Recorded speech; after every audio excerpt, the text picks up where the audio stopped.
Kata abis tuh lu memasuki, lu ngajar udah, station udah, punya band reguler udah, Iya.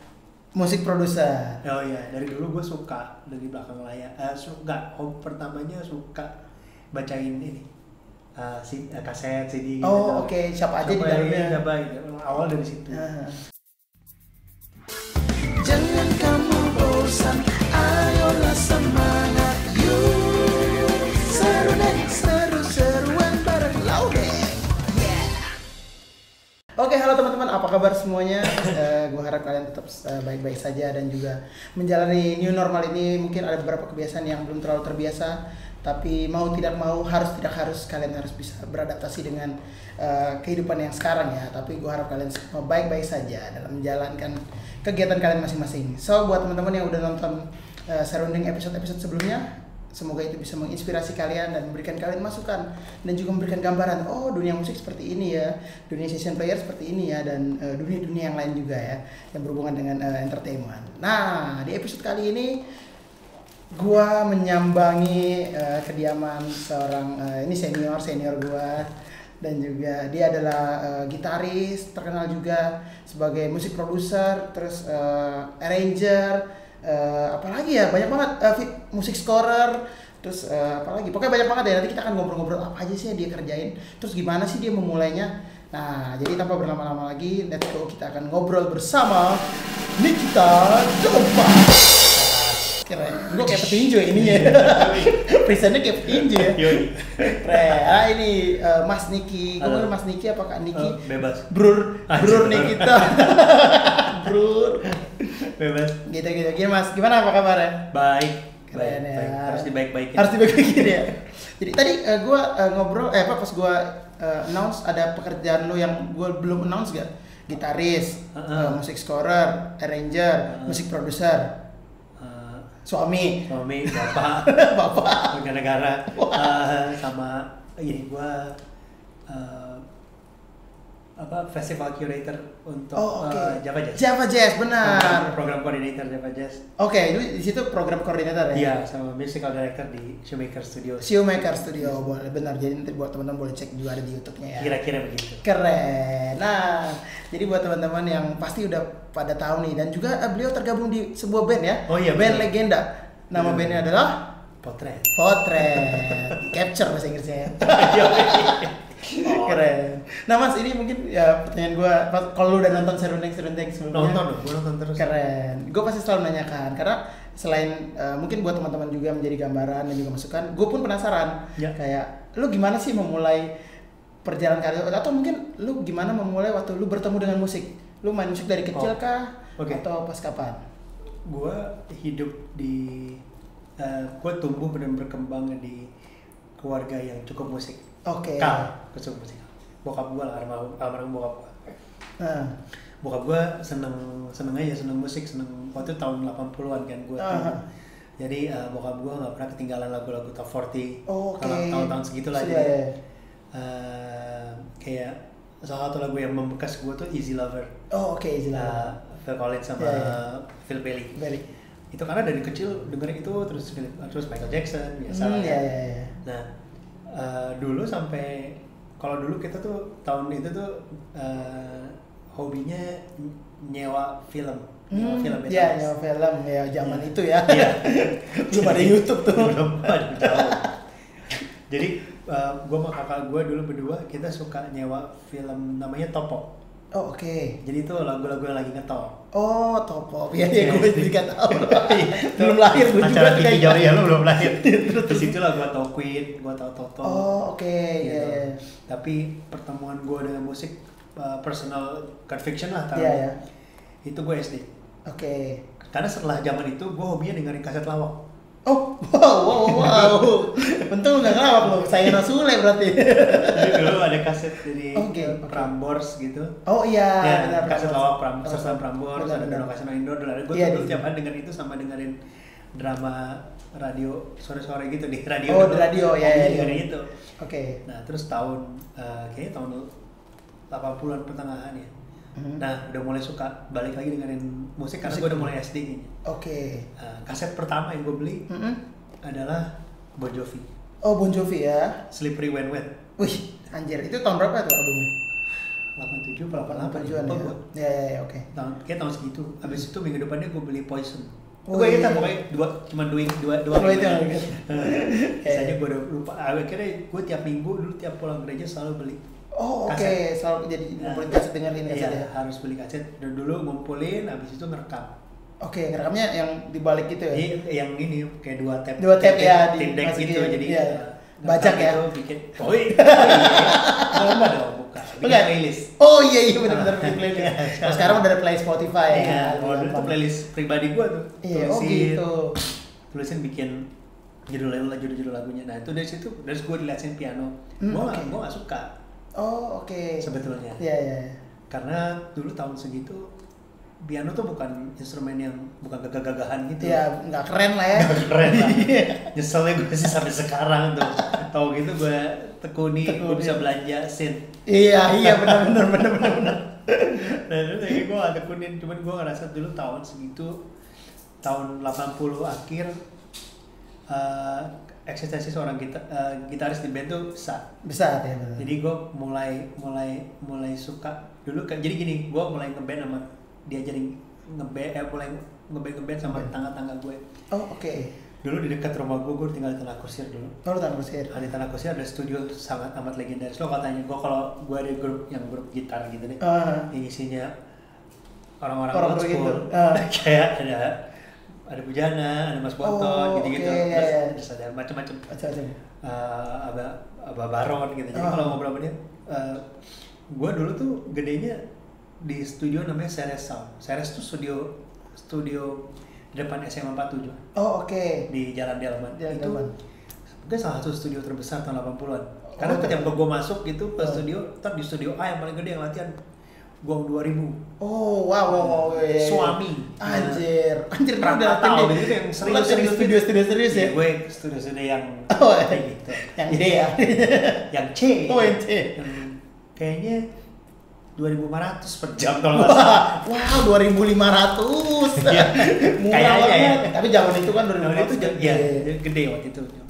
Nah itu gue latihan dulu, dia mulai ngeband. Tapi tiap kali gue ngeband, posisi gue yang main keyboard. Jadi gue adalah Guns N' Roses gitu jadinya kan. Oke. Sementara Guns N' Roses keyboardisnya juga baru diangkat jadi keyboardis. Kayaknya album ketiga. Iya. Album pertama nggak ada. Nah akhirnya gue kayak, kok gue gak kayak Slash. Tapi gue udah mulai suka-suka lah gitar, diajarin sama tangga gue. Diajarin, jadi gue les piano tuh 6 tahun. Oke, Bayer Smith gitu. Klasik. Iya. Tapi ngafal. Oh lu gak baca? Gue baca yang gue pengen baca, gue hafal yang sisanya gue hafal. Oh oke. Gue hafal, tapi jadi pokoknya pas gue kasih lihat, minggu depannya udah bisa aja. Tapi gue udah mulai kelas 5, kelas 6 itu gue udah mulai rebel. Jadi tiap kali gue les piano, gue bawa gitar. Oh oke. Dia lagi kelar nerangin, terus gue main. Akhirnya dia ngomong ke nyokap gue, kayaknya dia gak tertarik lagi. Oh oke. Tapi udah cukup lah, udah 6 tahun. Akhirnya dibeliin sama bokap gue gitar. Mulai gue main gitar, ngulik-ngulik sendiri. Oke. Baru gue les tuh kelas 1 SMP. Oke, les gitar. Guru gue namanya Pak Didit. Pak Didit itu adalah, kalau lo tahu, ada penyanyi Tanya Dita Putri, tau gak? Kayak pernah dengar. Ya, Tanya tuh bokapnya Tanya ternyata. Gue juga tahu, baru lama. Oke, udah lama. Nah, jadi gue belajar sama dia. Dia juga tadi mau ngajakin gue klasik, karena dia gitaris klasik. Oh, oke. Tapi gue bilang, enggak, gue mau Sepultura. Wow, keren. Gue mau Chaos AD. Dulu gue ngelesnya bareng Winky Wiriawan. Ya. Jadi dua. Iya, dia gitu. Sebelum gue Winky. Oh, oke. Winky tuh 2 tahun di atas gue. Jadi dia ketemu, saya mau kayak dia, Pak. Oh, keren. Saya mau kayak dia. Minggu depannya dia belajar lagu apa, gue mau kayak dia juga. Oh, gitu ya. Atau patokan gue dulu. Pokoknya si Winky main lagu apa, gue ngikut aja. Udah, terus gue mulai ikut festival band SMP, oke. Ya. Yang berubah kalau perjalanan gue musik adalah ketika gue menyadari bahwa dulu early 90s semua gitaris tuh pengen cepet-cepet gitu kayak Iwi, mana-mana gitu yang Satriani dan teman-temannya, atau Steve Vai gitu. Nah Steve Vai gitu gue berusaha keras banget Jadi gue latihan alternate picking, speed gitu, speed lagi, latihan speed. Habis itu gue harus apa, gue bego kok nggak bisa gue gitu. Lo ada fase itu ya? Ada, dan akhirnya dimaafkan karena tahun segitu tiba-tiba keluar model kayak Nirvana, keluar Pearl Jam, di mana sebetulnya skill is dead. Iya benar tuh. Akhirnya gue ikut paradigma ya. Gue ikut aliran skill is dead. Udah gue main grunge, banyak main grunge. Tapi gue masih ada sisa-sisa latihan gitu aja. Nah, udah jadi gue main ikut festival band. Festival band itu di tahun 94. Ya, 4 apa 5? 4 kayaknya 4. 95 ya. 94 itu jurinya Arthur Kauna. Bapaknya Meko. Bahaya. Arthur Kauna and the legendary Benz Leo. Benar. Betul. Tidak pernah berubah. Di situ gue ketemu Brian. Brian Ceylon Seven kan? Amar trompet. Gue ketemu Ari Pramonito di situ. Terus siapa lagi ya? Lupa, pokoknya cukup banyak. Ada banyak yang masih berkiprah sekarang. Tahun 2 tahun kemudian gue akhirnya ketemu mereka di Farabi. Rata-rata ketemu di situ. Dari situ gue mulai bangun pertemanan di mana gue nggak cuma main sama teman-teman sekolah gue doang. Mulailah main sama orang lain. Gue mulai gantiin Hari di bandnya Brian. Gitu awalnya ya. Itu awalnya sih gue bisa terjun akhirnya ngeband. Tapi lu berarti start dari piano ya? Asli. Keren ini. Tapi kan gue bisa main di C doang. Gak apa-apa, udah ada teknologi namanya transpose. Iya bener, F bisa, C bisa. Cheese juga masih bisa. Cheese bisa. Yang penting ada transpose-nya nih gimana? Kalau nggak ada tinggal naikin kan? Iya. Keren. Jadi gitu ya. Jadi gitu tuh teman-teman, kalau kalian mungkin yang nggak tahu dan belum tahu, gue pun juga baru tahu gitu. Ternyata perjalanan lu bertemu dengan musik dan juga masa kecil lu dengan musik seperti itu ya. Dan berarti emang maksudnya lingkungan keluarga juga mendukung. Maksudnya mendukung lah. Iya senang. Mereka semua senang musik. Senang musik sih ya. Iya kan. Manado, Ambon, Batang, itu udah musik kayak udah darah di darah. Iya makanya kalau agak aneh. Keren. Abis itu, dari SMA lu sempat kuliah nggak sih? Setelah gue SMA mulai ngeband. Udah mulai ngeband kan? Mulai ngeband. Professionally, jadi mulai ada duitnya lah. Oke. Itu sama siapa lu pertama kali dibayar? Dibayar sama band gue. Gue baru dikasih inget tadi soalnya. Pas lah berarti. Pas banget gue. Si Andra kasih. Jadi gue ngeband dulu sama Andra Karim. Andra Karim. Rifka Rahman. Brian Ceylon Seven, terus Amar Ibrahim trompet, terus Duan bass, sama Lea Simanjuntak, satu lagi namanya Putri. Itu band SMA gue namanya Susu. Milk. Pertama kali dibayar dulu acara ulang tahun siapa gitu katanya. Gitu. Jadi lagi jawab thread Facebook gitu. Terus gue bilang, gue gaji pertama gue sekian, kata Andra. Ngaco loh, kita segini tau yang akhirnya nombok. Akhirnya nombok. Berarti lu event pertama lu itu tuh banyak. Tapi enak kan, gig pertama main sama band sendiri malah ya? Iya. Gig berbayar pertama gitu. Dari dulu memang pengennya begitu. Jadi kita main, walaupun cover ya dulu. Iya. Pokoknya dulu waktu gua mulai ngeband tahun yang mulai main pensi gitu, tahun 96 gitu. Wave-nya di Jakarta pada umumnya adalah Britpop. Sebenarnya banget Britpop ya. Seperti biasa. Gue nggak mau cari yang lain dong. So tahu. Main acid jazz aja, acid jazz. Jadi acid jazz. Itu karena di mobilnya Rifka ada kaset incognito gitu. Punya kakaknya ketinggalan. Gimana gitu. Jadi pas dengar, kayaknya kita bisa nih kayak gini. Kan miring-miring gitu. Masa iring kan. Keren. Gitu, jadi itu gig pertama lo yang ya profesional itu berarti dibayar di ulang tahun siapa gitu. Keren. Kalau yang dibayar ya, kalau sebelum yang dibayar ya udah ada gitu. Cuma itu yang profesional lah. Gitu. Nah, abis itu lu tadi sempat menyinggung Farabi. Lu berarti sempat masuk Farabi? Tahun berapa tuh? Pas lu kelas berapa? Pas gua kelas berapa? Pas lu udah lulus? Enggak. Kalau pas gua kelas berapa? Pas gua naik kelas. Pak, kalau akademik gak usah dibahas, ini gak penting. Apa itu akademik? Enggak juga ya. Jadi gua tuh gak naik kelas, terus habis itu malah les lagi. Gitu lu malah. Jadi waktu itu pas tahun 97, Farabi buka lagi. Oh oke. Yang baru? Yang Dharma Wangsa. Ya oke. Deket sama sekolah gua. Oh oke. Jadi selebaran nyampe ke tempat tongkrongan sekolah gua. Oh oke. Oh masih nyebar-nyebarin. Nyebar-nyebar flyer gitu. Farhabi ini yang Indra Lesmana nih. Gua masih Andra kan. Udah nih Indra Lesmana nih Indra. Ya, gua gak bakal dikasih sama nyokap gua katanya. Oh ya. Udah kebaik apa? Gue aja deh gue mau nice try ya. Like bohong gitu. Oh iya. Minta duitnya buat apa? Bagaimana les musik? Tahuan. Terus stop. Gitu. Gue coba dari day one gue memang mau belajar sama Paula. Oke. Gak tahu kenapa. Tapi emang dulu Paula cuma aja. Kalau belajar jazz sama siapa? Sama siapa ya Mbak? Sama Bu Devo. Bu Devo kalau nyokapnya Tendra. Oke ya. Tendra Bas. Mbak Devo kalau belajar jazz sama siapa ya? Paula Patisilano. Wah, itu bukan yang ada di buku-buku itu ya. Ada di buku-buku itu ya. Cuma lihat namanya doang ya. Sejarah jazz gitu. Ya itu sama dia. Ya udah sama dia. Oke, jadi belajar sama dia. Oh, itu jauh banget kan. Maksudnya knowledge dia udah sejauh itu. Iya. Terus gue ABG gitu ya. Iya. Bisa main lagu apa? Gue main Still a Fan of Mine. Jreng. Terus jreng satu arah gitu. Iya. Anjir. Iya benar. Berarti lu pas masuk sama Paula tuh? Iya, gue jet lag dong gue. Gokil, keren. Gue pikir tuh biasa kan kalau nggak tahu ya sekarang ya, kalau gue pikir kayak Paula jadi kayak dia spesialis level 4 harusnya ya kan? Tapi gue aja kan gue sotoy, gue mau nanya kalau belajar jazz sama cuma dikasih. Oh jadi langsung itu aja gitu? Aduh, gue bilang kalau gitu sih ganti guru aja nih, terlalu susah. Lu berapa lama sama dia? Sama Paulanya nggak terlalu lama karena gue minta ganti ke yang buat gue ngajar basic. Karena gue Mas Kadek. Oh Mas Kadek? Iya, Mas Kadek juga. Tapi kan gue kan di Farabi ketahuan 6 bulan ya. Udah segitu gitu doang. Ketahuan sama orang rumah ya. Orang rumah ketahuan les. Ya udah deh, akhirnya disuruh hentikan sampai lulus SMA. Sampai gue bisa lulus SMA. Jadi gue lulus SMA, gue baru mulai ngeles. Baru ngeles lagi. Sangat amat serius. Oke. Bersama Ahmad Nanda. Oh, Nanda. Iya. Ya, lu banget. Bos gue tuh. Itu sama dia lama? Wah, lama banget. 2000 sampai 2003 kali.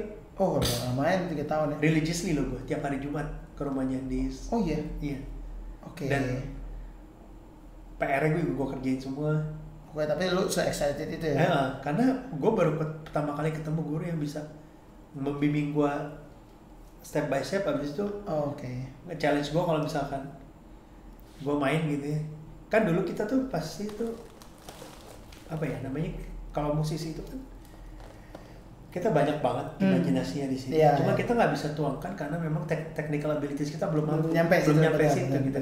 Cuman ID-nya udah nyampe. Iya, benar. Cuman yang motoriknya nggak bisa. Motoriknya bisa ya benar. Jadi setiap gue selalu bilang, gue tuh ada di sini, bunyinya kayak gini lah. Gitu. Tapi lu nggak bisa ke situ kalau lu bisa lewatin ini. Jadi dia giring gue terus balik. Oh oke, ya benar-benar. Wah itu. Makanya gue percaya banget fundamental dalam lo bermain instrumen tuh penting banget gitu. Kayak betapa pentingnya lo belajar major scale gitu. Iya, menguasai major scale di 12 tangan nada itu penting banget karena itu senjatanya ternyata. Iya benar-benar. Maksudnya menguasai basic itu penting kan. Memang ada juga orang yang emang dapat gift ya dari yang kuasa maksudnya. Atau ada yang dapat giftnya banyak segede ini misalnya, atau ada yang mungkin cuma segini, itu harus diperlengkapi lagi dengan mungkin dengan pendidikan, dengan pengetahuan gitu ya. Biar jejak sih kalau. Biar jejak, benar. Benar-benar. Keren banget nih. Ini kalau ngobrol sama senior nih gue selalu suka nih gitu. Karena mindsetnya tuh udah mateng gitu. Nah, ini menarik nih. Gue tadi tuh baru kepikiran kayak sebelum gue kenal sama Mas Nikita Dompas, panjang juga ya. Mas Nik Dom. Boleh tuh. Sebelum gue kenal itu kan lu kan udah terkenal ya. Nah, image lu tuh kalau di gua ya, image lu tuh gitaris jazz. Jazzer kan lu lumayan lama tuh menggang gelar itu tuh, jazzer, gitar jazz di Kita Dompas. Gitu lu sama Paula udah sejalur tuh. Nah, tapi tadi kan lu bilang lu dari awal lu dengerin, lu main Sepultura, lu dengerin Nirvana, lu dengerin yang kayak begitu-begitu. Nah, yang tiba-tiba mentwist lu akhirnya mungkin menyukai jazz dan akhirnya sempat berada di jalur itu kapan tuh Mas? Atau apa yang membuatnya? Sebenarnya dari SMA waktu gue mulai punya ketertarikan sama acid jazz itu. Karena gue mendengar sesuatu yang berbeda kayak gue nggak biasa nih denger chord changesnya begini. Iya. Karena kalau misalkan terus gue nggak biasa dengerin ada hits yang jatuhnya banyak di 3N, 4N, gitu lah, kayak lazim gitu di. Kan dulu kalau lagi di musik pop kan nggak gitu lazim gitu. Gue seneng terus kayaknya dulu kalau gue dulu pernah tanya ini dibicarain ke gue masih sampai hari ini kalau ketemu Bujana. Karena gue datang ke Togokan kantor gigi gitu, gue sama Brian berdua, gue mau les. Gue dulu sebelum gue ke Farabi, gue mau les sama Bujana. Oh oke. Gue nyamperin dong ke Mas Bujana, gue bilang di kantornya gigi gitu, gue bilang Mas ajarin gue chord jazz dong. Oh begitu ya? Terus kan opo sih katanya gitu, chord jazz opo katanya. Iya bener juga, chord jazz apa? Sampai sekarang gue baru tiga ada chord jazz sama-sama aja deh. Cuman feel-nya yang beda. Nah ketika gue gue percaya nih lo kalau belajar musik tuh ya, kayak gue pas dengerin jazz itu buat gue jadi adiktif. Jadi misalnya gini, gue dengerin Incognito, terus gue mikir Incognito dengerin siapa ya? Incognito tuh dengerin Miles ya. Miles tuh dengerin siapa ya? Jadi gue trace back terus. Oke. Sampai akhirnya gue ngerasa kayak gue harus belajar yang basicnya deh, ininya deh, language-nya, bahasa. Tahun 2001 gue ketemu Mbak Deviana. Oke. Nah disitulah. Oke, itu jadi titik balik gue di situ. Karena pas di sana bukan hanya mungkin gue aja udah siap, dan dianya juga gue udah siap terima informasi baru pada saat itu. Dianya juga Mbak Devinya juga ngomong mengenai bahwa bikin gue yakin bahwa ternyata musik bisa jadi jalan hidup gue pada saat yang bersamaan. Jadi gue ikut workshop pertama kali. Namanya gila tuh, nggak ada nama yang lebih bagus daripada ini. Namanya workshop jazz dan Anda. Wow, kaku sekali. Keren, kaku sekali. Tapi zaman itu gimana tuh? Zaman itu begitu ya? Juga tetap kaku. Di Regent, terus sekarang jadi Four Seasons. Dulu Four Seasons di Kuningan tuh. Oh oke. Iya Kuningan Dulu ya. Dulu namanya Hotel Regent. Oke. Nah di situ ikut workshop tiap hari Sabtu. Itu gue ikutnya dipaksa. Oh, yang maksa lo? Orang yang selalu memaksa gue untuk terjun lebih serius ke dunia gitar adalah Ari Pramandito. Oh oke.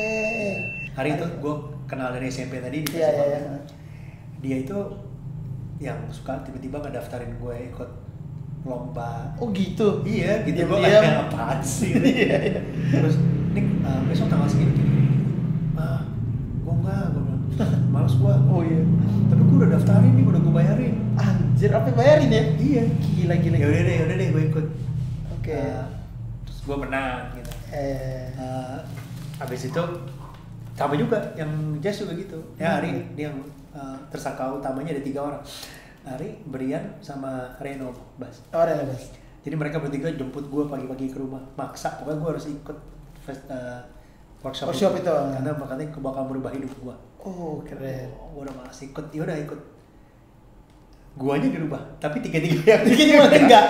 Iya malah yang nyangkut gue. Yang lalu yang lain gak ada yang nyangkut. Iya benar. Gitu. Gue inget banget pulang dari workshop makan sate di Pertok orang ide gitu, berempat sama mereka. Terus mereka kayak gimana nih? Wah gila ya, gue udah tahu ini minggu depan nih. Gue bilang gitu.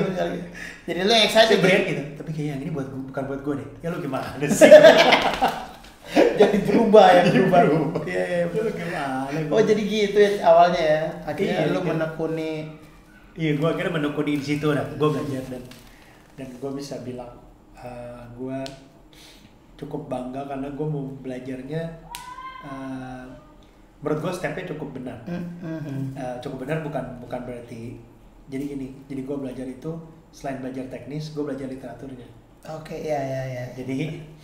Jadi gue sambil belajar jazz technical, arranging, composing, terus how to play, ensemble. Tapi gue baca buku mengenai tokoh-tokohnya. Oh iya. Jadi gue mengerti apa yang Miles Davis lakukan di Kind of Blue pada saat itu. Kenapa ya. Kenapa dia gitu? Kenapa Coltrane dulu kayak begitu? Iya. Jadi apa yang dia sampaikan sampai ke gue karena gue mengerti dari apa yang gue baca. Habis itu gue mainkan.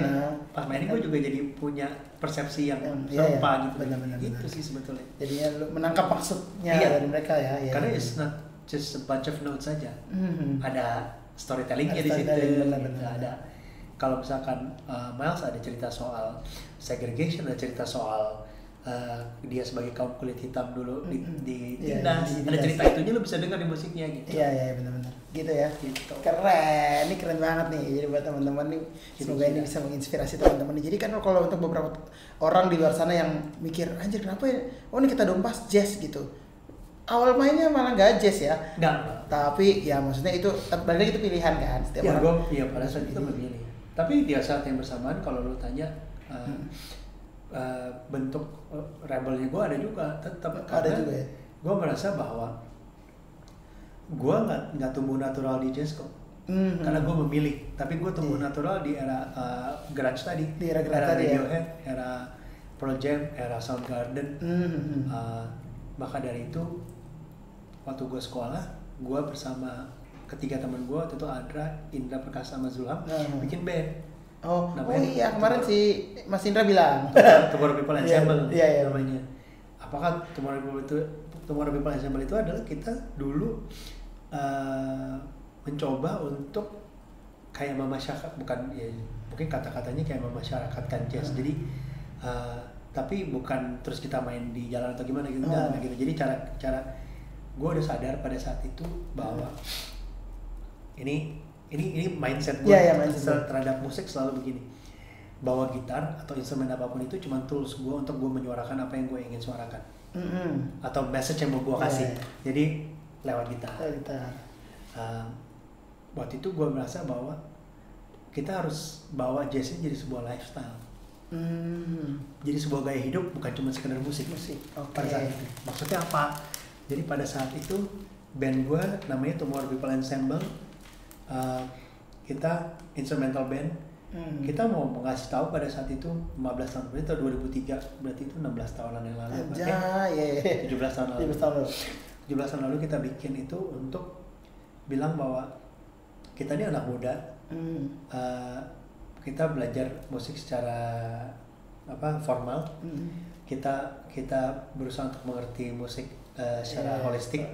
Kita belajar technical, kita belajar history. Tapi kita tumbuh di saat kita nggak tumbuh dengan musik yang Miles Davis, nggak tumbuh dengan musik Chick Corea. Kita tumbuh dengan musiknya Nirvana, kita tumbuh dengan musiknya Soundgarden, Pearl Jam. Jadi sekarang kita mau memainkan lagu-lagu yang tempat kita tumbuh, pada saat kita tumbuh itu dengan interpretasi kita sendiri. Tapi kalau mau melakukan itu kita melakukannya all out. All out pada saat itu adalah di dalam benak kita adalah kemana-mana gue bawa alat sendiri yang memang merepresentasikan bahwa itu adalah jazz. Jadi buat itu nggak ada kompromi gitu. Indra bawa kontrabas, terus Adra bawa Fender Rhodes sendiri, Zulham bawa drum, kick 18. Kalau event kejadian gue bawa sendiri. Gitu. Gue main pakai hollow body. Tapi lagu-lagu yang gue mainkan lagu-lagu yang sekarang. Ya, zaman itu maksudnya. Saat gue tumbuh. Zaman itu. Dan gue nggak pernah mau main, dan kita nggak mau main di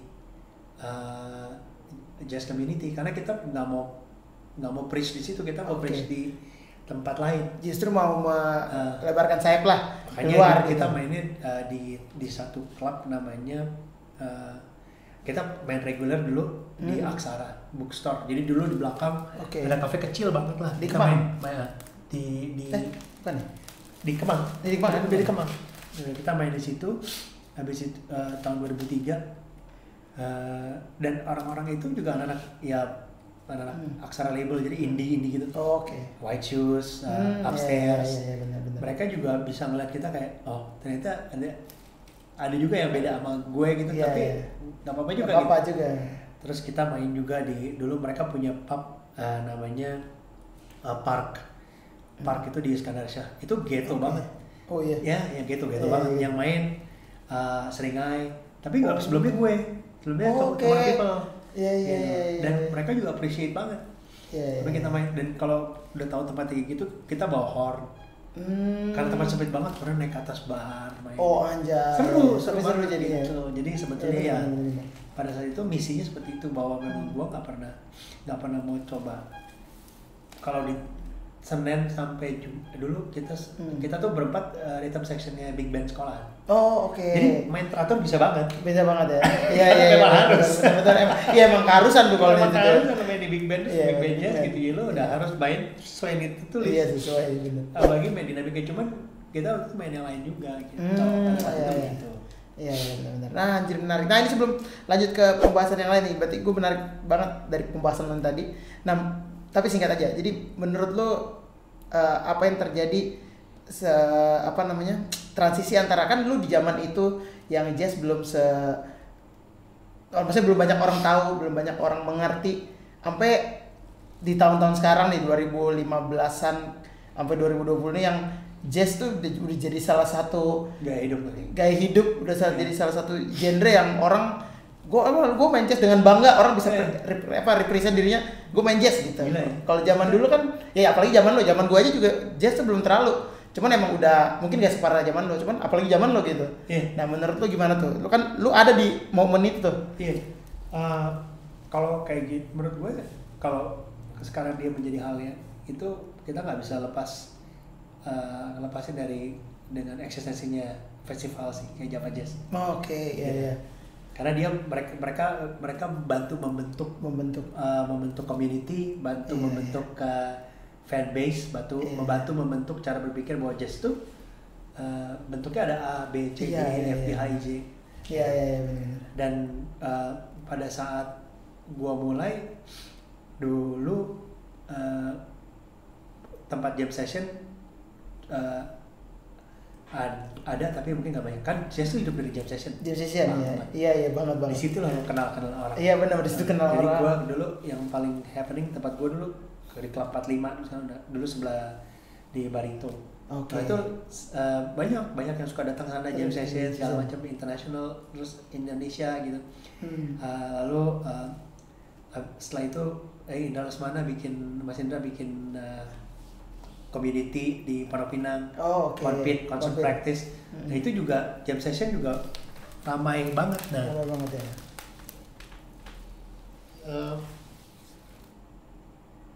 Memang belum sebanyak orang kayak sekarang sih bisa ngomong. Iya.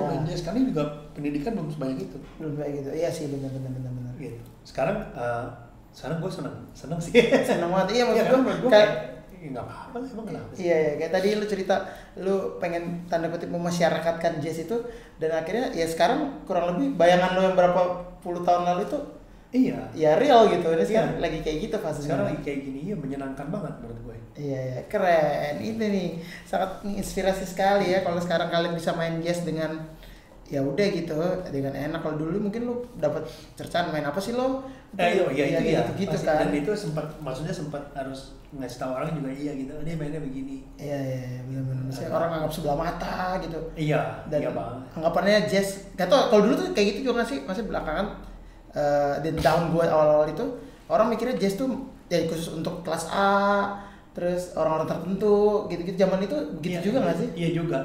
Masih sama ya kayak gitu ya. Cuman kalau misalkan makanya tadi waktu itu secara sosial gue bawanya juga kayak gue muda loh.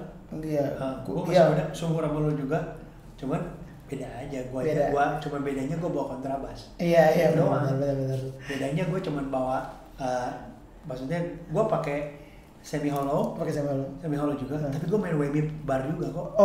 Oke, iya. Gue mainin bebop changes, tapi pakai chorus juga gitu. Gak apa-apa juga. Maksudnya itu sah aja.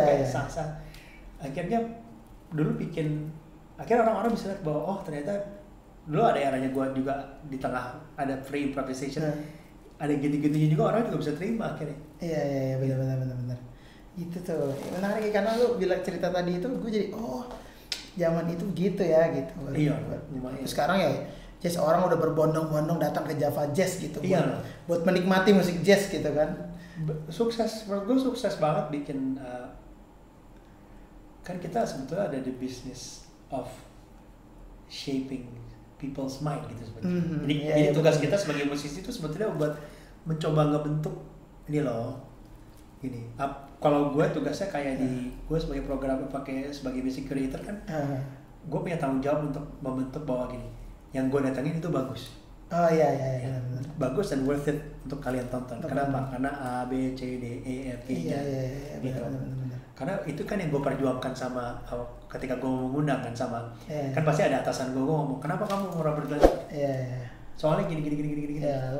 Bedanya dia sama ini apa? Gitu. Jadi gue bilang kalau udah sampai dipanggil berarti memang sudah lewat pemikiran yang panjang. Iya benar. Iya benar. Jadi itu menampilkan yang terbaik lah ya. Iya terbaik. Habis itu kita lihat bahwa kan udah ada contohnya. Misalnya orang sekarang tadi lo udah bilang orang udah dengan gue sekarang pede kok main jazz. Jadi kan udah kebentuk sebetulnya.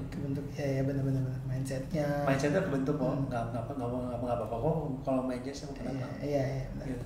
Keren itu tuh. Soalnya ya itu tadi gue bilang kayak karena lu image lu itu beberapa tahun waktu gue baru tahu gitu baru masuk dunia musik. Ya itu kayak kita nembus jazzer gitu kan.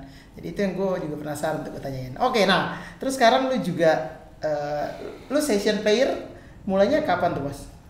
Session player gue mulai tahun 2001 ya. Itu siapa pertama kali? Iya. Glenn Fredly. Oh keren. Oh ada videonya di Indosiar. Itu gue nggak pernah lihat. Itu gue pernah lihat tuh, cuman gue lupa gue cari. Itu yang inget Mas Bontot malah. Pertama kali tuh aku lihat Nikita tuh. Gundul itu. Iya gue gundul. Oh itu gimana ceritanya kalau itu Glenn.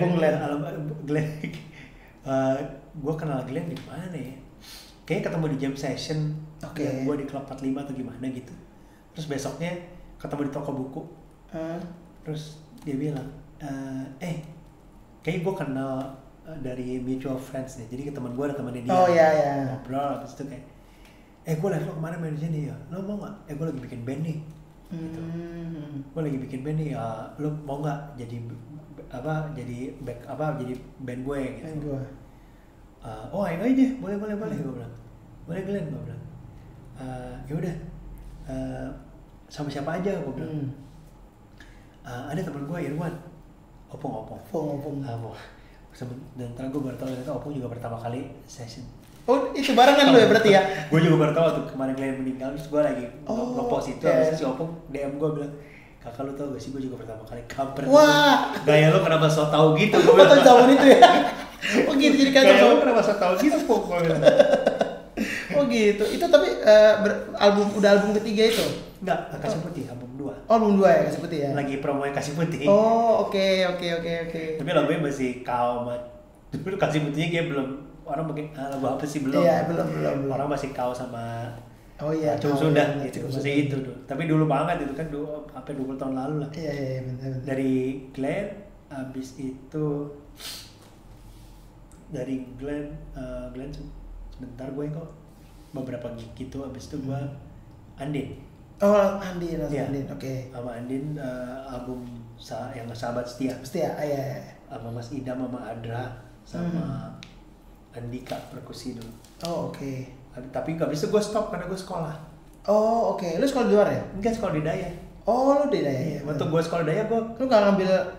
Gue ngambil cuma reguler aja.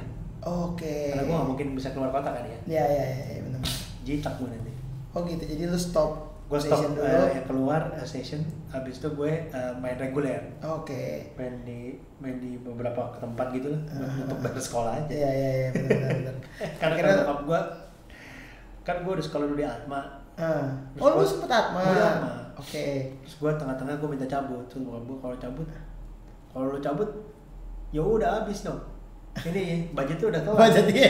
Budget orang tuh udah habis. Karena gue cuma lo kuliah cuma 1 kali. Ini lo nggak naik aja gue udah nambahin. Dia bilang, oh iya deh. Ya udah kalau gitu, gue cari sendiri duitnya gue bilang. Kalau mau lo sekolah boleh, tapi lo cari sendiri duit. Ya udahlah, gue main lah, mau kemana-mana. Gitu. Oke. Habis itu, habis session akhirnya, habis itu lo balik lagi Andin setelah beres IMDi. Terus gue ngajar dulu. Oh lu ngajar juga ya? Sama gue perjalanan perdosen. Dulu murid-murid gue. Lo ngajar di IMDi juga? Private gue ngajar. Murid private gue tuh siapa ya? Bulix. Oh Bulix ngajar ya? Wow. Oke. Gerald ya? Gerald ke rumah gue masih cibit-cibit gitu. Mau gue. Dan ke rumah gue kasih dengar lagunya. Enggak, lu masih belajar ini dulu. Chordtones dulu. Oh, oke. Ya, terus bulik sebentar lama-lama. Siapa lagi ya? Lu tau Randy MP gak sih? Oh, tahu, tapi nggak kenal. Gue tahu. Randy, menurut gue juga. Mono, ya. Oh gitu. Oh jadi lumayan lama ngajar juga ya setelah itu? Iya, ngajar pendidikan, habis itu gue ngajar di UPH. Oh iya, gue kan pernah dengar kayak itu. Lu ngajar di UPH ya? Iya. Kalau lo tau Wetsu drummer, gue terus Kevin Joshua. Ya, yang bass. Kevin terus Kevin pernah nggak ya lupa gue. Yang gue inget tuh Nina. Oke. Nina Syariza, Ella. Oh Ella ya. Ella itu gue dulu ngajar ensemble. Oh oke, di UPH. Di UPH ngajar ensemble. Ella siapa lagi? Tanya. Oke. Zoltan. Oh Zoltan Renaldi. Dulu kelas gue. Oh gitu. Wah keren. Enak kelas gue dulu ada Zoltan. Keren. Oh gitu ya. Gue pernah dengar tuh kayak waktu itu gue pernah denger lu di UPH cuman 2 tahun. Setahun setengah. Setengah tahun ya. Habis itu gue mulai berpikir kayak itu pas gue ngajar di UPH gue udah hampir 30 akhir 20-an kayaknya nih. Habis itu kayak gue harus mencari pundi-pundi lebih. Keren. Karena kebutuhan makin banyak ya. Ya benar. Gak bisa gini-gini terus. Iya, benar karena semua orang harus straightforward ya. Keren banget. Nah, habis itu lu ngajar udah, station udah, punya band reguler udah. Iya. Musik produser. Oh iya, dari dulu gue suka dari belakang layar. Pertamanya suka bacain ini. Kaset, CD gitu. Oh oke. Siapa aja di dalamnya. Awal dari situ. Habis dari situ itu jadi penasaran gimana sih sebetulnya gitu. Bahwa lo bisa kasih kalau lagu yang dipegang sama dulu study case gue kayak gini. Mengenal hasil kerja produser misalkan. Wah, coba kita cari dengerin David Foster. Oke. Kenapa yang diproduksi sama David Foster terdengar tidak seperti David Foster, tapi seperti bandnya sendiri. Iya. Kenapa Earth, Wind & Fire terdengar lebih Earth, Wind & Fire dari sebelumnya? Iya. Benar. Berarti dia punya resep apa di situ gitu. Iya. Terus kenapa terus kayak Rick Rubin yang nge-produce Red Hot Chili Peppers. Kenapa kalau lihat cara kerjanya kenapa dia gitu aja, apa yang diberikan gitu. Nah, itu hal itu yang gue tertarik. Oh, oke. Akhirnya maksudnya itu basic penting musik produser ya. Iya, gitu. Jadi gue mulai coba-coba melihat ya. Terus yang pertama kali project pertama lu project pertama gue waktu itu sebagai co-producer dulu. Oke. Album Recto Verso Dewi Lestari sama Arina judulnya Aku Ada. Oh oke. Itu superstar semua yang main. Iya. Dan terus lu sebagai produser lu juga mesti punya sense of authority. Karena lo yang harus menentukan. Iya. Tapi di saat saya bersama lo harus humble juga. Oh iya. Oke benar. Susah ya. Karena lu kadang-kadang pengen ngomong kayak jangan gitu mainnya. Tapi dia udah main musik 15 tahun. Iya. Siapa sih Mas? Emang yang di call yang lu co-producer waktu itu siapa sih yang main? Gue masuk ke studio Aquarius kayak gue bilang. Studio Aquarius yang gede gitu ya? Studionya kecil banget nih kan. Pas gue masuk ke studio di depan gue ada menunggu gitu kayak Andi Rianto main piano sialan. Mas Andi Rianto main piano, habis itu main drumnya Sandi Winarta, bassnya Sanip, gitarnya ada 3. Oh 3. Ada 3, 4 sama gue. Gitarnya waktu itu ada electric gitar dan Bang Daniel Sigalaki. Terus ada masih dikemput. Ya. Terus ada dulu main akustik namanya Gatut tuh Cinnamon. Oh Cinnamon. Nah, Gatut sama gue juga ikut kasih. Iya gue kayak halo gitu. Bener. Lu bayangin deh Mas Andi dengan segala macam statusnya dia itu. Hal pertama yang dia bicarain ke gue waktu gue masuk ke dalam studio rehearsal gitu sebelum rekaman, dia kayak, jadi kamu mau aku main kayak gimana nih? Oh itu gila, ya. Lu perasaan lu sebagai gue sebagai co-producer tuh kayak terserah Mas Andinya pasti enak sih harusnya. Gue yakin bukan jawaban itu yang dia pengen dengar. Iya sih. Ya akhirnya gue ngomong, Mas mainnya gini aja, maunya gini sih, gini. Kira-kira enak gak kayak gitu? Cara lo ngomong juga sama pemain juga itu kan skill yang lo sebetulnya producing skill yang lo nggak kepelajarin. Iya, lo kayak akademik tuh nggak ada. Kayak nggak akademik. Lo gimana ngomong misalkan? Oke, enak kok. Sekarang gini nih, pada saat itu gue gimana gue pengen ngulang. Gue pengen take bagian yang gue kayak ngomongnya juga gue bingung. Iya juga. Mas boleh sekali lagi nggak? Apa kamu bilang? Bisa kayak gitu. Iya. Ini udah enak gitu. Gak bisa. Tapi dia nggak kayak gitu. Ya yang mana nih? Tadi Mas pas lagi bridge nih, kayaknya voicingnya bilang ini enak deh kok gitu. Kayak gini, iya. Udah beres ya anjir. Sehambal itu ya. Iya jadi mas memang iya lah orang kalau makin jago ya. Makin humble ya. Harus benar. Jadinya lu juga belajar itu ya, situasi itu malah yang mau pelajarin. Habis itu kan gue mulai sering produce apalagi album Andin gitu ya, gue langganan ya main piano Om Hari. Oke. Om Hari tuh lu minta apa juga dia juga turutin ya. Iya, dan dia kasih 150% kali. Gila sih, gokil sih dia. Iya, gue kayak Om kau itu enak gak rekaman sama dia? Cakar Om. Tahan, cakar, jangan kebanyakan cakar sini. Tahan dulu, ya. Gitu ya. Ngederek kamu menyenangkan banget, cuma ngomongin topik. Siap, sebentar lagi cakar. Gitu ya. Ada tapi jadi menyenangkan ya proses rekaman itu ya. Dia bisa kasih lo lebih daripada itu. Benar keren. Nah, terus kalau yang project yang lu kerjain as a producer, kalau tadi kan co-produce itu apa yang pertama banget?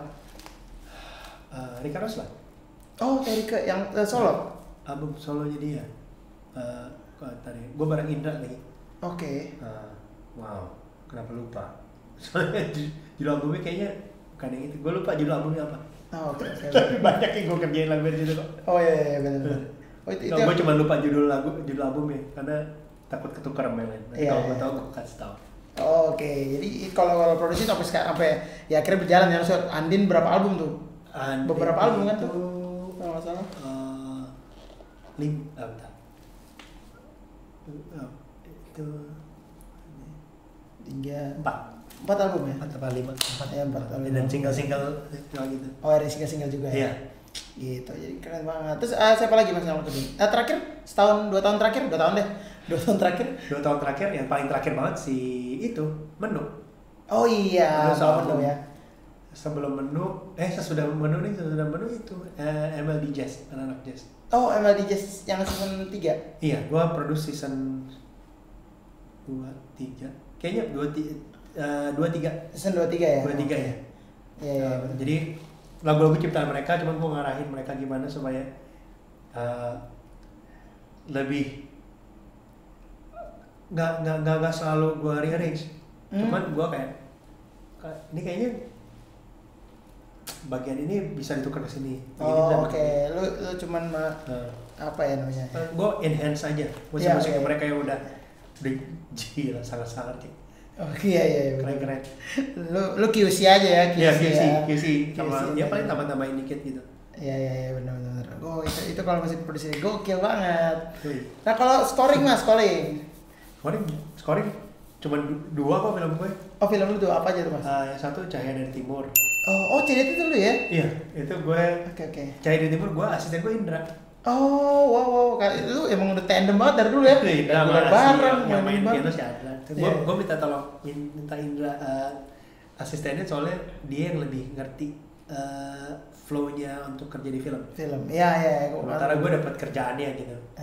Terus tapi ide besarnya dari gue, nanti yang kecil-kecilnya banyak Indra yang kerjain. Oh, oke.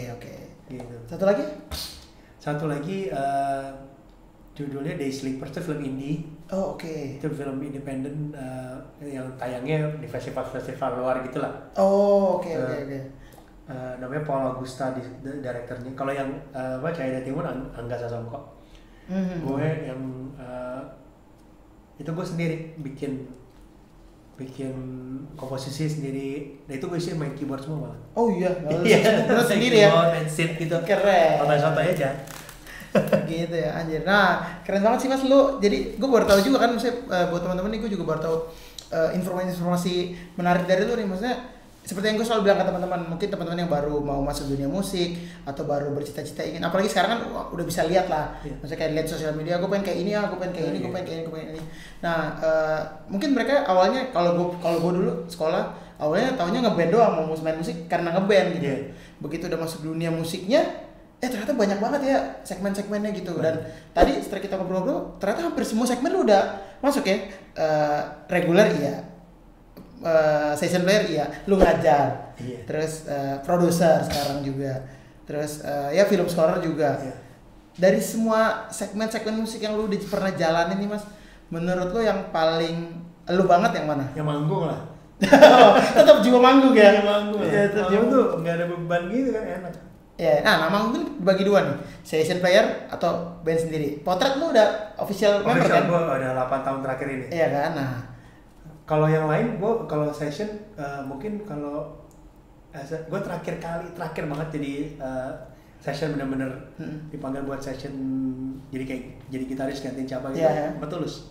Oh oke, Tulus. Tulus 2014 kayaknya. Jadi cuman kalau gignya duet. Oh oke. Jadi ada gig duet berapa kali gitu gue berdua Tulus. Gitu.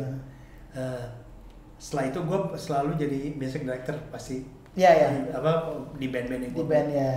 Enak gue seneng banget kalau manggung mau itu music director gitu mau itu gue main sama gue nge-serve sebagai musical directornya artis atau gue main sama Potret gitu. Serunya semuanya seru di atas panggung tuh seru banget ya. Soalnya berbagi energinya sih seru menonton. Ya. Nah, ini berarti ini menarik nih. Pertanyaan ini gue tanyain juga pernah ke Sanit. Lu kan soalnya musik director live juga, misalnya band gitu atau artis, band pengiring si artis gitu. Sama lu juga musik produser yang artinya lu mengaransemen musik buat pembuatan albumnya atau pembuatan singlenya. Iya. Nah, menurut lu apa yang berbeda dan apa sisi menariknya dari masing-masing? Kalau live dulu. Kalau live pasti ada bagian interaction sama penonton atau gimmick ya yang harus kita pikirin gitu, atau ada extension part dari lagunya. Misalkan mau tambah solo, mau ada tutti, mau ada apa itu sangat terbuka sekali kalau live. Kalau di recording itu gimana caranya orang dalam 5 menit itu bisa 5 atau dalam satu durasi lagu itu bisa fokus sama lagu doang. Jadi gue selalu bikin aransemen yang gue berusaha untuk bikinnya selalu yang impactful. Jadi besar kemungkinan kalau lo dengan aransemen gue hampir gue nggak taruh hal-hal yang berbau gimmicky di situ kayak misalkan kata hits atau banyak tutti gitu. Karena gue pengen orang fokus ke lagunya. Biasanya sih gitu sih gue kalau lagi produce gitar tuh bisa nomor terakhir atau bisa nggak ada malah. Oh iya malah. Itu padahal major instrumen lo ya. Selalu gitu. Kenapa tuh? Kadang-kadang ngerasa kayak gue tuh maniak bassline. Oke. Jadi gue suka denger. Jadi kalau gue lagi mau aransemen tuh gue suka denger tuh bassline dulu. Oke. Jadi gue maniak aja gitu. Kalau gini seru nih. Riffnya begini, bandnya begini gitu. Jadi gitu terus gue biasanya 90% gitu terus. Jadi itu udah jadi misalkan. Oke, mungkin toleransi gue gini. Gitar ngedouble asik sih. Oke. Gitar ngedouble. Oke, chord. Gue perlu chord buat not gitu. Gak usah solo lah. Oke. Feeling ini gak usah lah gitu. Iya benar. Atau apa? Gak usah kayak gitar ya. Selalu gitu ya. Pertanyaan terakhir tuh ya. Gak usah kayak gitar ya. Tapi itu selalu jadi kayak gitu ya. Maksudnya di beberapa teman-teman yang produser juga atau aransemen pasti instrumen mereka masing-masing itu adalah yang terakhir ya. Karena buat mengisi kayak ini gue isi setelah ini nih yang gimana nih. Yang lain dulu lah. Yang lain ya biasanya gitu sih. Iya biasanya gitu ya. Nah ini menarik nih Mas karena gue nggak tahu sekarang ya, cuman beberapa tahun ke belakang yang gue dengar dan kacamata gue ya, orang selalu kadang menilai bahwa salah lagu ini siapa aransemen, pas dengar ini kayaknya Andi Rianto nih piano banget soalnya, atau misalnya siapa yang bikin, misal Om Erwin, Om Ege orkestrasinya beda banget sama Magenta gitu karena kan apalagi misalnya kalau Om Erwin bassline atau apa, karena emang dia basicnya main bass jadi warnanya udah kelihatan. Nah kalau lu menempatkan itu juga nggak sih, misalnya kayak ini biar ya kayak misalnya Kokoronal udah ketahuan kan, ciri khas aksen dan gospel gitu segala macam. Nah lu menempatkan ciri khas lu juga nggak sih di entah aransemen live ataupun maupun aransemen album gitu? Kalau kata Ivan pokoknya Ivan, Jesse gitu udah kan, gue selalu pakai mereka. Iya udah apa? Bos, ini sengklek, gini kadang masih gue cek sengklek. Iya benar. Jadi kayak Jesse gitu kan ya. Bos, ini sengklek beat atau gimana bos? Sengklek beat ya. Sengklek beat ya. Udah ada istilah itu ya. Iya, jadi kayak ocep gitu udah biasa gitu. Gue kayak cobalah berikan kesengklekan dulu. Dia ngerti gitu. Iya. Jadi emang karena memang waktu gue memutuskan untuk pakai style kayak gitu. Kayak apa ya? Misal sengklek tuh, jadi kalau misalnya teman-teman yang nonton sengklek itu karena memang mungkin kebanyakan Jedila kali dulu kebanyakan dengerin Jedila jadi secara nggak langsung nyangkut gitu beat kayak gitu. Nah itu gue dan harmoninya pun banyak gue ambil dari misalkan dengerin Robert Glasper gitu. Dan itu gue bisa aplikasikan di Reza gitu misalkan. Nah ketika itu berhasil ke Reza, gue coba ke tempat lain tapi dengan style cuman ada twistnya sedikit juga gitu. Berhasil juga gitu, dan ternyata itu menjadi kalau kata Ivan atau kata Jesse itu sengklek ya gue terima aja udah. Itu jadi ciri khas lo jadinya ya. Jadi yang bikin sengklek ini beliau nih berarti ya. Gitu ya benar. Soalnya kan ya gitu kan, pasti arranger atau produser punya ciri khas masing-masing lah di musik. Iya. Kalau kata Ivan pokoknya gini. Kalau sama lu sih kalau sama kita tuh pokoknya dari Ionian, Dorian, terus Dorian lagi. Gitu ya. Oh ya sorry, gue nggak ada tuh Phrygian dalam kampus. Phrygian dong ya. Nggak ada gue bilang gitu. Sakit kuping gue bilang. Keren. Begitu jadinya ya, ciri khas lo ya. Nah ini mungkin nggak terakhir sih, cuman maksudnya mungkin bahasan yang terakhir yang gue penasaran juga, kalau musik director live, lo kan berarti berkoordinasi dengan si artisnya. Itu menurut lo apakah kesusahan dan mungkin yang menarik dengan, karena kan ngobrol sama si artis ya menurut gue ini gue juga lagi belajar itu kan, jadi ngobrol sama artis kan kita nggak hanya ngomongin musiknya secara maksudnya musik tok gitu kan, pasti kayak misalnya ini crowdnya cocoknya lagunya apa ini misalnya gitu, apalagi lo kan sekarang megang-megangnya artis-artis legend lah kayak Teresa, Andin gitu kan. Jadi itu menurut lo gimana Mas, boleh cerita sedikit gak tentang musik director? Seperti biasa itu soloistnya kan banyak. Iya. Dan itu jadi pembicaraan yang rutin terjadi sih di backstage. Dan memang kita harus siap dengan berbagai macam kemungkinan lagunya gitu kan. Tapi gue justru mau ngebahas lebih kepada kalau lu tadi ngobrol soal ngomong sama artisnya itu gimana.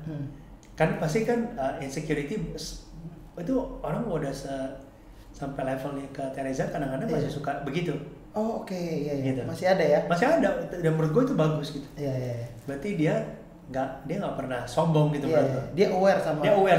Jadi dia suka ngomong sama gue, bener lo nih, gue mau main lagu ini nih. Terus gue bisa ngomong, gak usah teh. Kenapa menurut lo? Gue rasa orang datang ke sini nungguin lo, bukan nungguin lagu-lagu yang, dan dia orang pengen nyanyi bareng lo. Orang pengen kalau kita cuma punya jatah waktu 45 menit atau 1 jam, yang mana kita mungkin paling maksimum main 9 lagu. Kalau kita kasih lebih daripada 1 lagu yang orang apa ya gitu, orang nggak notice lah, sayang momentumnya gue bilang, yang ngeraih momentum balik lagi tuh setengah mati pasti. Iya benar. Tapi kalau memang lo kasih waktu buat orang nafas buat selagu, menurut gue it's okay. Jadi kayak gitu gue selalu ngomong, mau sama siapapun juga. Artis yang gue lagi ajak kerja sama gitu. Dan mungkin buat teman-teman yang juga berprofesi sebagai musical director juga berpikir bahwa mereka hire lu karena mereka tahu kapabilitas lu. dan style lo kayak apa gitu. Iya benar. Jadi jangan pernah kita nggak pernah boleh lupa akan itu gitu. Karena kalau nggak kita nggak ada jati dirinya sama sekali. Nanti begitu kita diajak ngobrol, digoyah dikit kita, ya udah gue ikut lo aja deh. Iya benar. Kan nggak bisa gitu juga. Ya, dia perlu lo untuk decisive gitu, menentukan bahwa enggak, ini harusnya begini. Arah musik yang ngomong aja misalkan dari style of music gue tuh waktu mau mulai konsernya Teresa, gue justru Teresa Syahrini. Itu gue minta waktu bener-bener ngobrol sama mereka doang. Oke, iya. Karena buat gue penting buat tahu lu dengerin musik apa sih. Kalaupun nggak sama apa yang gue dengerin, gue mau belajar juga deh. Iya. Gitu. Dan apa yang gue bisa taruh di atas meja, lo bisa taruh di atas meja. Yaudah kita ramu sama-sama apa yang kita bisa keluar, apa yang kita bisa keluarkan dari sini, kita bisa ciptakan dari sana. Ciptakan ya. Karena sinergi gue sama lu pasti akan bawa lebih banyak orang senang gitu. Pokoknya kan gitu. Iya. Gitu. Dan itu gue rasa siapapun yang bekerja sebagai music director nggak boleh anggap enteng akan hal itu gitu. Karena itu justru kunci pertama ketika lo ngobrol dari awal sama mereka gitu. Bisa aja menurut gue kayak gini keren, buat dia kayak iya benar, asing banget buat gue nih, apa sih ini ya. Ya benar. Tapi lo punya kepercayaan bahwa dia kalau dikasih kayak gini make sense kok buat dia. Gitu. Orang bebas sih ngelihatnya, cara ngelihat gue ngeliat satu mic sini, lo bisa ngelihat dari Alex sama yang lo lihat juga beda. Iya. Dan gue preserve Reza Artamevia itu buat gue. Dia bukan diva gitu, diva yang kayak gimana ya, maksudnya powerful voice pasti. Iya. Tapi memang bukan, dia tuh agak ada streetnya menurut gue. Oh gitu. Iya. Itu yang pengen gue keluarin dari dia aja. Dari itu. Okay. Dan selama ini orang-orang akan lihat dia kayak dia tuh di sini loh singgah sananya. Iya. Dia nggak di situ. Dan itu gue sampaikan ngobrol juga sama manajemen dia gitu. Menurut gue dia ada street cred-nya yang mesti diangkat. Iya. Terpendam ya. Iya, karena menurut gue kalau lo ngobrol sama dia, terus gue semakin lama sering ngobrol, habis gue semakin dengar dia suka kayak WhatsApp-in gue lagi dengerin ini nih. Gila. Apa nih? Gue nggak tahu. Atau enggak, misal gue stumble upon YouTube lagu-lagu dia yang zaman dulu. Wah, ini pasti dengerinnya ini juga nih gitu. Ya penting banget gitu kalau lo namanya jadi music director buat siapapun yang lagi lo kerjain sekarang, mencari sisi lain dari si artis itu yang memang dia sendiri belum tahu tapi lo bisa lihat. Iya. Gitu, potensi tertentu. Potensi ya benar. Gila, keren banget nih. Soalnya ya itu kan, karena ya nggak cuma ngomongin musik tok gitu, terus lo harus ngomongin ya tadi berbagai kemungkinan, dan ngobrolnya nggak cuma sama artis kan, lo ngomong manajemen, lo butuh ya berdiskusi dan segala macam. Benar. Dan ya itu ilmu yang tadi balik lagi nggak bisa dipelajari di akademik ya. Iya. Lu kuliah manajemen juga nggak ke situ itu arahnya. Iya, itu kayak ya sambil lu jalanin, sambil lu ngeliat contoh-contoh sih sebetulnya. Ya. Lu you watch and learn aja gitu apa yang terjadi selama ini. Iya. Learning by doing ya. Iya, learning by doing. Habis itu lu bisa ngeliat bahwa ternyata, karena success story gue sama show-nya Reza pertama ketika gue bikin musiknya berubah, itu ternyata nyampe banget kesininya dia. Iya. Itu kan yang bikin lo jadi kayak senang kayak gue. Senang ya. Gue senang gitu ternyata dia juga ngeliatnya sebagai sesuatu yang kalau dia nggak percaya sama apa yang gue ini kan. Iya sih, benar-benar. Ya justru dengan kepuasan si artisnya itu juga membuat kebanggaan yang tak ternilai ya. Benar. Maksud gue even bahkan dengan show-nya Syahrini yang menurut gue sangat amat terkonsep. Ketika gue bilang sama dia, ini kayak gini nih, lo nyanyi kayak gini aja, gue bikin musiknya kayak gini, lo percaya deh, gitu. Gue nggak bakal gue backslay, gue bikin bener ya, janji ya, gitu kan. Nah iya maksudnya kan nama gue dipertaruhkan juga. Iya, bener. Gitu. Jadi gue pengen bikin yang bagus, bukan cuma bagus, cuma memorable buat lo aja. Memorable, nah. Iya, kalau enggak udah sampai sini aja kan. Iya, benar-benar. Keren. Jadi ini masukan juga buat teman-teman mungkin yang sedang meniti karirnya di dunia musik dan juga pengen menjadi musik director nantinya. Nah, itu semoga informasi ini bisa membantu dan juga memberi kalian semangat. Betul. Gitu, keren. Oke, Mas Nick Dom, terima kasih banyak. Nah, ini sebelum mengakhiri serundeng kali ini nih, episode ini kita dopas. Gue selalu nanya ini juga ke teman-teman gue. Kita berdua bersama. Enggak. Gila. Saya gitu. Dua makan ya. Dua makan. Ini gue selalu nanya nih ke teman-teman gue yang lain juga. 3 suka dan 3 duka lo selama berkarir di dunia musik juga. Mungkin bisa memberikan gambaran ke teman-teman juga, atau mungkin kadang ada teman-teman yang mau lihat nih mah nunjukin ke orang tuanya. Nih musik sukses gitu. Kan bisa jadi gitu. Nah, 3 suka dan 3 duka versi ini kita dopas. 3 suka. Ini impian gue dari dulu. Oke. Mewujudkan mimpi gue. Mewujudkan mimpi. Gue suka banget hari itu. Terus bisa apa ya? Bingung ya. Bingung gue. Banyak juga yang kayak gitu. Bingung apa ya? Karena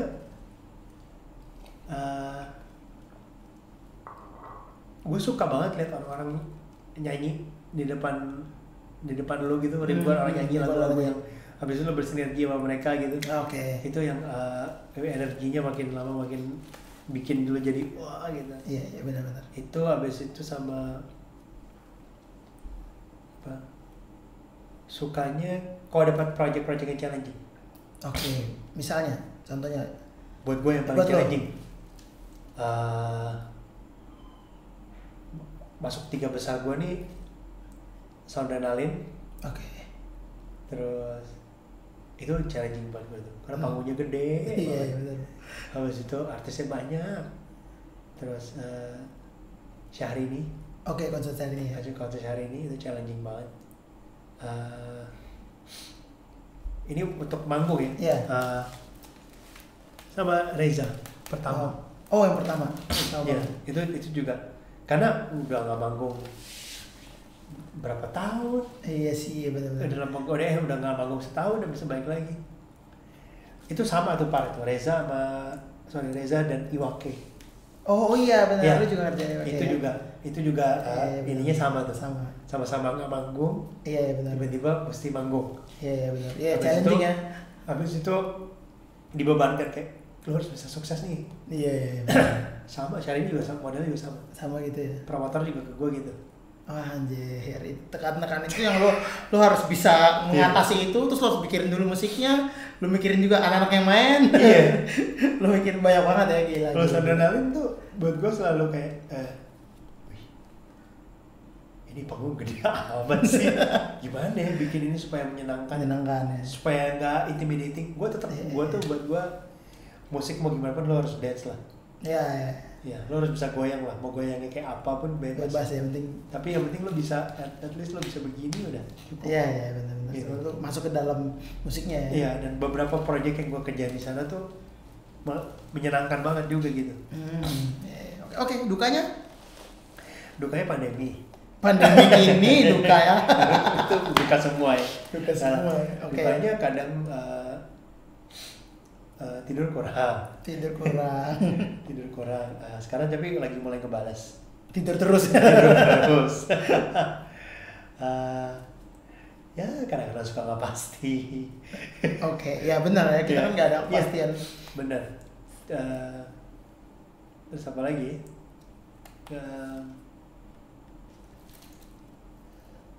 Apa ya? Apa yang membuat lo ya sebenarnya bukannya duka dan akhirnya lo nggak mau bermusik ya, mungkin dukanya tuh apa gitu. Duka gue tuh kalau misalkan sound check sama manggung beda tuh duka tuh. Iya benar. Itu selalu masih jadi problema ya di Indonesia ya, dan juga tanda tanya karena kayak kok soundcheck enak, main kayak enak, selalu gitu. Maksudnya nggak selalu, cuman hampir kebanyakan di Indonesia kayak gitu ya. Kalau panggung buat rame-rame ya? Kalau rame-rame, iya rame-rame ya. Karena channelnya sharing. Gue kayak, ada apa ini? Iya, itu tanda tanya di Indonesia sih sebenarnya. Tapi kalau balik ke nomor 2 misalkan yang nggak pasti, sekarang tuh akal-akalan kita gimana kita menjadikan kan karena expenses kita pasti. Iya benar, betul sekali. Itu. Kan gue nggak mungkin ngomong ke perusahaan listrik gitu kan. Maksudnya lagi pandemi jadi jawabnya agak susah. Kalau bisa jangan dimatiin lah, susah. Kita tolong aja. Kan Cincai bisa gak ya, cincai? Ya, bisa gak ya gitu. Tolonglah handphone saya lah. Kan nggak mungkin juga. Iya. Jadi gimana lo bisa jadi musisi lo pinter-pinter buat punya reserve? Iya benar. Itu deh. Itu ya. Untuk menangani itu. Keren, itu tadi udah duka sekaligus solusinya ya. Karena jadi teman-teman itu bisa menjadi gambaran. Yang soundcheck gue nggak, sorry belum ada. Oh iya. Soundcheck belum ada solusinya, itu pertanyaan semua orang ya. Kayaknya dari junior sampai senior sama tuh pasti.